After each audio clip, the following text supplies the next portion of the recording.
আমাদের বাড়িতে রুটি হবে, সেটা আমি রাতে করব, কারণ আমি রাতে রান্না করি না। আর এটা হচ্ছে চাল কুমড়ো দিয়ে নারকোল দিয়ে কি একটা করেছে, আমি এটা জানি না ভালো করে। আর এটা রুটি করার জন্য রেডি করা হয়েছে। আর একটা বিস্কিট খাবো, কিন্তু আমাদের বাড়িতে কোনো বিস্কুট যদি আগে বের করা হয়, সেটা গোপাল ঠাকুরের জন্য রাখা হয়, তার জন্য আগে ঠাকুরের জন্য রাখা হবে, তার জন্য আলাদা সরিয়ে রেখেছি যাতে সমরি না হয়, তার জন্য। চলো, যখন খুলবো তখন খাবো, এখন খেতে পাচ্ছি না, কারণ ঠাকুরের জন্য আগে তোলা হবে, তার জন্য।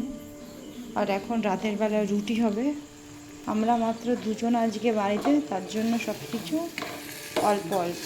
4টে রুটি হবে আর ডিম ভাজা হবে।